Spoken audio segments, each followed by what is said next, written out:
Welcome dear student, welcome to this video. Now जैसे कि आपको पता है कि हमने हमारे लास्ट वीडियो में ओवरी के बारे में पढ़ा था, उसके हिस्ट्रोलॉजी के बारे में पढ़ा था। ठीक है, आज हमें जो है वो यूटरस के बारे में पढ़ना है।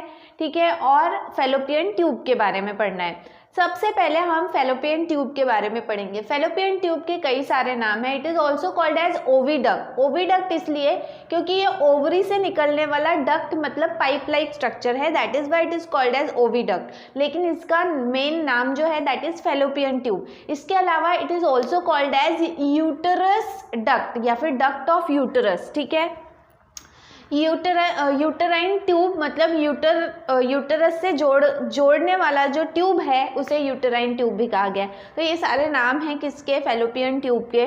ठीक है, इसके पहले कुछ जनरल कैरेक्टरिस्टिक्स हैं। ये पेयर मतलब जोड़ी में होता है, मस्क्यूलर होता है। ठीक है, क्योंकि मस्क्यूलर वहाँ पे होना इसलिए ज़रूरी है क्योंकि मसल के मूवमेंट की वजह से ही जो ओवम है वो आगे ढकेला जाता है। ठीक है, then horizontally lying over the peritoneal cavity, ऐसे हॉरिजॉन्टली वो लाई करते हैं। ठीक है, जो भी बॉडी में पेरिटोनियल कैविटी है वहाँ पर। Then proximal part of the tube lies close to the ovary. जो भी इसका प्रॉक्सिमल एंड है, प्रॉक्सिमल एंड ओवरी के पास में होता है। ठीक है, ओवरी से जुड़ा हुआ होता है, जहाँ से ओवरी ख़त्म होती है वहाँ पे ये ट्यूब शुरू होता है। And distally it opens into the uterus, और इसका जो पिछला हिस्सा है, ठीक है, जो डिस्टल एंड है वो जाकर यूटरस में खुलता है। देन इसका डायमेंशन है, it is 10 to 12 centimetre in length, 10 से 12 सेंटीमीटर इसकी लेंथ होती है। It is internally lined by ciliated epithelium, अंदर से यहाँ पे सीलिएटेड इपिथेलियम, ऐसे सेल्स होते हैं जिनमें हेयर लाइक प्रोजेक्शंस होते हैं, और ये हेयर लाइक प्रोजेक्शंस मदद करते हैं ओवम को आगे ढकेलने के लिए because of the movement of the cilia. ठीक है, तो these are the general characteristics of fallopian tube. Fallopian tube को हम 3 हिस्सों में डिवाइड कर सकते हैं। सबसे पहला है इन्फेंटिबुलम। इन्फेंटिबुलम वो हिस्सा है जो just ovary, if suppose this is ovary और ये यहाँ से फेलोपियन ट्यूब स्टार्ट होता है, तो ये है इन्फेंटिबुलम जो ओवरी को पूरी तरह से कवर करता है। ठीक है, फनल शेप का होता है। फनल मतलब चाड़ी होती है जो हम तेल या फिर कुछ चीज़ जो है वो छोटे बॉटल में डालने के लिए, फनल करने के लिए यूज़ करते हैं, या फिर आप लोग केमिस्ट्री के लैब में भी ये यूज़ करते हैं, तो दैट इज़ फनल। तो यहाँ पे फनल शेप का, फनल शेप मतलब इसका माउथ बड़ा होता है और ये फिर बाद में ऐसा नैरो हो जाता है, तो ओवरी को ये कवर करता है, that is infundibulum. Proximal funnel like, proximally जो है फनल की तरह होता है। Open into a mouth like structure called as ostium. यहाँ पे जो इसका माउथ जो होता है, जहाँ पे ओवरी से जुड़ा हुआ होता है, दैट इज ऑस्टियम। छोटा सा माउथ होता है वो है ostium. Surrounded by finger like projection, उसके आजू बाजू भी फिंगर लाइक प्रोजेक्शन। अगर हम आप लोग डायग्राम ध्यान रखोगे या डायग्राम खोल कर बैठोगे फीमेल रिप्रोडक्टिव सिस्टम का, तो आपको ये समझ में आ जाएगा।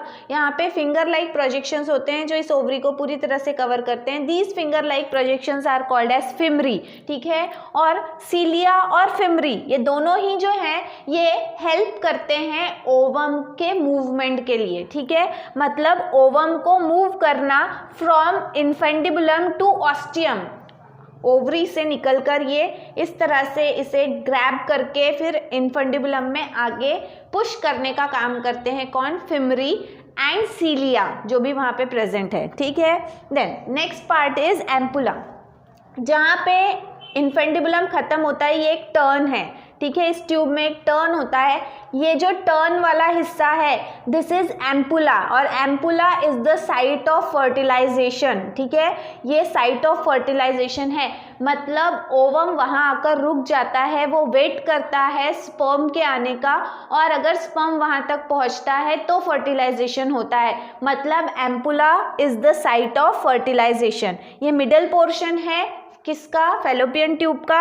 लॉन्ग होता है और स्ट्रेट हिस्सा होता है। ठीक है, देन इस्थमस, आपको याद होगा कि दोनों फेलोपियन ट्यूब आके एक थोड़ा सा डीप जाके और फिर ऐसा वो डोम शेप का स्ट्रक्चर बन जाता है। तो वो जो डीप वाला हिस्सा है दैट इज इस्थमस या फिर उसे कॉर्निया कहा जाता है, ठीक है ना। ये डिस्टल मतलब आखिरी हिस्सा है फैलोपियन ट्यूब का, नैरो बहुत इसकी चौड़ाई कम होती है, डक्ट ओपनिंग इनटू यूटरस, और फैलोपियन ट्यूब जो है वो इस्थमस वाले पार्ट में आकर कहाँ पर ओपन हो जाता है, it get open into uterus, ठीक है। देन इसके बाद में आता है हमारा नेक्स्ट पार्ट, फैलोपियन ट्यूब आकर खुल रहा है यूटरस में, तो नेक्स्ट पार्ट है हमारा यूटरस, ठीक है। यूटरस जो है it is commonly called as womb, इसे गर्भ भी कहा जाता है, वुम्फ भी कहा जाता है, ठीक है। ये एक हॉलो मतलब अंदर से खाली मस्क्यूलर ऑर्गन है, खाली इसलिए क्योंकि जब यहाँ पर इम्प्लांटेशन होता है एम्ब्रियो का, फिटस का, तो उसके डेवलपमेंट के लिए ये खाली स्पेस होता है, और यहाँ पर फिर उसके बाद में एक बैग लाइक स्ट्रक्चर तैयार होता है which is called as placenta, ठीक है। तो ये हॉलो मस्क्यूलर ऑर्गन है, पियर शेप का है। पियर शेप का मतलब उसका एक हिस्सा जो है वो ब्रॉड होता है और फिर बाद में वो नैरो हो जाता है। पियर मतलब एक्चुअली होता है नाशपाती, ठीक है, या फिर आपने देखा होगा कि सेब या फिर अमरूद का जो स्ट्रक्चर है वो कैसा थोड़ा सा ब्रॉड होता है और फिर उसके बाद में इट गेट्स नैरो, तो इस तरह का स्ट्रक्चर होता है, शेप होता है उसका। Located above and behind the urinary bladder, जो भी हमारा यूरिनरी ब्लैडर होता है एक्सक्रीटरी सिस्टम का, यहाँ पर उसके ऊपर और उसके पीछे ये ऑर्गन प्रेजेंट रहता है, यूटरस प्रेजेंट रहता है। इसका डायमेंशन है it is about 7.5 centimetre in length and 5 centimetre broad, ठीक है, एंड 2.5 सेंटीमीटर इसकी थिकनेस होती है, ठीक है। Again uterus can be divided into 3 regions, 3 हिस्सों में इसे डिवाइड किया जा सकता है। सबसे पहला है फंडस। फंडस जो है ये यूटरस का ऊपरी भाग है जो डोम शेप का होता है, ठीक है, वो कैसा होता है, डोम शेप का होता है, that is fundus. And implantation takes place, generally जो गर्भ है वो इम्प्लांट होता है लेयर में यूटरस के, तो वो कौन से हिस्से में होता है, फंडस वाले हिस्से में ही होता है, ठीक है। Then body, next part is body, it is a broad part gradually tapers to downward, ये ब्रॉड हिस्सा है, देखो ऊपर वाला हिस्सा फंडस, फिर उसके बाद में वो इस तरह से जो ब्रॉड हिस्सा है, चौड़ा हिस्सा है, दैट इज बॉडी, और फिर वो बॉडी जो है वो धीरे धीरे आकर नीचे क्या हो रही है, टैपरिंग, टैपरिंग मतलब पतली हो रही है डाउनवर्ड, ठीक है, नीचे के समय, नीचे की तरफ। और लास्ट जो नीचे वाला हिस्सा है वहाँ पर एक ऑर्गन मतलब एक रीजन है विच इज कॉल्ड एज कर्विक्स, ठीक है। कर्विक्स एक नैरो नेक लाइक स्ट्रक्चर है, ये 2.5 सेंटीमीटर लेंथ में होता है, इसकी लंबाई 2.5 सेंटीमीटर है। एक्सटेंडेड इनटू द वजाइना, मतलब यूटरस को वजाइना से जोड़ने का काम कौन करता है, कर्विक्स, ठीक है। कर्विक्स भी बोल सकते हो, कोई सर्विक्स बोलता है, ठीक है। तो कर्विक्स जो है it is the connection between uterus and vagina, तो वो आगे आके जो है वो वजाइना तक खुलता है, ठीक है। देन जो भी मैंने आपको पहले भी बताया था, शायद आप लोगों को याद होगा, कर्विक्स के 2 ओपनिंग होते हैं, मतलब कर्विक्स जो है इसके 2 ओपनिंग होते हैं, एक ऊपर की तरफ इसका माउथ खुलता है और एक नीचे की तरफ माउथ खुलता है। अब ऊपर की तरफ अगर माउथ खुलेगा तो ऊपर में क्या है, यूटरस, ठीक है। तो ऊपर की तरफ जो अंदर की तरफ होता है, क्योंकि यूटरस अंदर है, तो यूटरस की तरफ जो माउथ खुलता है that is called as internal os, ठीक है। वहीं पर जो नीचे वजाइना की तरफ माउथ खुलता है वो बाहर है, इसीलिए it is called as external os. तो कर्विक्स जो है इसके पास में 2 ओपनिंग है, एक जो यूटरस में खुलता है दैट इज इंटरनल ओएस, एक जो वजाइना में खुलता है दैट इज एक्सटर्नल ओएस, ठीक है। सो इस तरह से इट हैज 2 कवरिंग। इसके बाद में कुछ जनरल कैरेक्टर्स हैं about uterus. Internally the uterine wall is can be distinguished into 3 layers. Uterus की अगर हम बात करें तो अंदर से ये 3 लेयर में डिवाइडेड है। सबसे बाहर की जो लेयर है that is called as, outermost is called as perimetrium, ठीक है, और बीच वाली जो लेयर है that is called as myometrium, ठीक है। अब ये दोनों के बारे में पहले बात करेंगे। Both of these layers are thick, मोटी होती है, and made up of smooth muscles, किससे बनी हुई होती है, स्मूथ मसल से बनी हुई होती है। अब यहाँ पे जो भी प्रेगनेंसी के खत्म होते होते जब बेबी को बर्थ देने की बारी आती है तो इन दोनों लेयर्स में विगरस मतलब होता है कंटिन्यूअसली, बहुत तेजी से ये लेयर जो है वो कॉन्ट्रैक्ट और रिलैक्स होती है which results into labour pain during the parturition. Parturition का मतलब यहाँ पे पार्चुरेशन है, पार्चुरेशन का मतलब होता है the process of giving birth to a baby.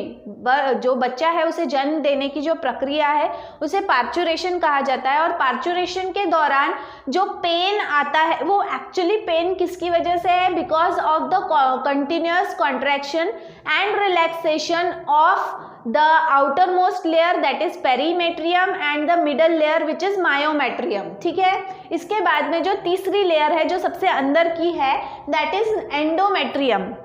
Endometrium जो है इसे म्यूकोसल मेम्ब्रेन भी कहा जाता है and is made up of stratified epithelium. ठीक है, स्ट्रेटिफाइड इपिथेलियम सेल से ये बनी हुई होती है।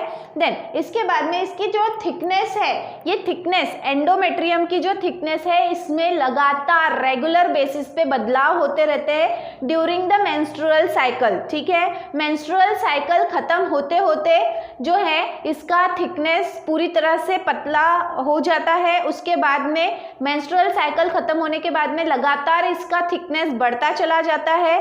बढ़ता कब तक के है, जब तक के ओवम फर्टिलाइज होता है या नहीं होता है। ठीक है, ये देखा जाता है जैसे ही जो है वो कॉर्पस ल्यूटियम जो बताया था मैंने आपको हमारे लास्ट वीडियो में, कॉर्पस ल्यूटियम जो है वो प्रोजेस्टेरॉन बनाना बंद कर देता है, वैसे वैसे ये जो भी लेयर है फिर ये लेयर जो है वो शेड ऑफ होने लगती है और शेड ऑफ होने के बाद में वापस से मेंस्ट्रुअल साइकिल जो है वो शुरू होता है। तो एंडोमेट्रियम की थिकनेस जो है वो सेम नहीं रहती, it keep on changing on regular basis during the menstrual cycle. ये मेन काम है एंडोमेट्रियम का।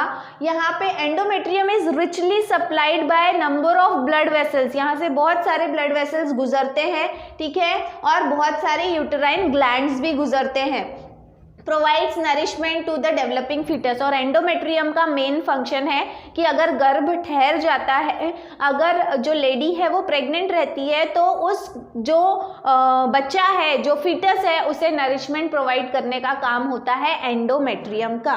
ठीक है, देन इसके बाद में एक आपके बुक में एक छोटा सा कॉलम दिया हुआ है अबाउट यूटरस कैंसर। ठीक है, यूटरस कैंसर को सर्वाइकल कैंसर भी कहा जाता है। ठीक है, यूटरस कैंसर अगर हम बात करें, सर्वाइकल कैंसर और यूटेरस कैंसर ये आपके गर्भ से जुड़ा हुआ है। ठीक है, तो यहाँ पर एक्चुअली ये कैंसर जो है वो एंडोमेट्रियम या लेयर से बिगिन हो सकता है। जो भी ये हम 3 लेयर की बात करें, यहाँ पे ये कैंसर शुरू हो सकता है। इसके सिम्टम्स हैं ड्यूरिंग मेंस्ट्रुअल साइकिल आपकी जो ब्लीडिंग है वो एबनॉर्मल अगर ब्लीडिंग है, या फिर वजाइनल ब्लीडिंग आफ्टर मेन्यूपॉज।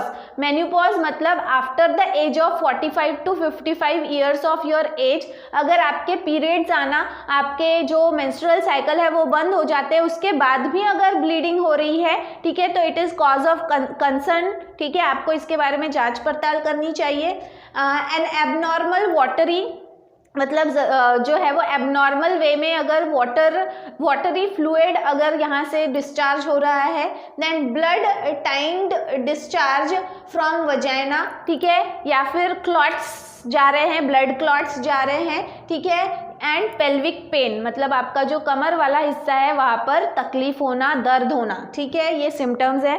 आप कैसे डिटेक्ट करोगे कि किसी पर्सन को इस तरह का कैंसर है या नहीं, तो इसके लिए टेस्ट हैं जैसे कि पेप्सिमर टेस्ट, ये एक टेस्ट है। इसके अलावा जो है वो बायोप्सी है, इसके अलावा अल्ट्रासोनिक या फिर इसे हम अल्ट्रासाउंड मतलब सोनोग्राफी कहते हैं। ठीक है, देन इसकी ट्रीटमेंट क्या क्या है, तो कीमोथेरेपी, ठीक है, रेडिएशन, सर्जरिकल रिमूवल या फिर सर्जरी करके यूटेरस ही रिमूव कर लिया जाता है जिसे कहा जाता है हेस्टेरेक्टोमी। ठीक है, तो इस तरह से these are the treatment of uterus cancer. ठीक है, तो ये यूटेरस से जुड़ा हुआ पार्ट है। जो एक तरह का डिसऑर्डर भी आपके बॉडी में जो है वो क्रिएट हो सकता है, उसके बारे में आप ये जानकारी आपके बुक में दी हुई है। ठीक है, इसके बाद में और भी पार्ट्स हैं फीमेल रिप्रोडक्टिव सिस्टम के, जैसे कि वजाइना है। ठीक है, इसके अलावा कुछ एक्सेसरी ग्लैंड्स भी हैं। तो ये सारी चीज़ें हमें देखना है हमारे नेक्स्ट वीडियो में। तो आज के वीडियो में इतना ही, बाकी का हम देखेंगे हमारे नेक्स्ट वीडियो में। तो till then thank you very much.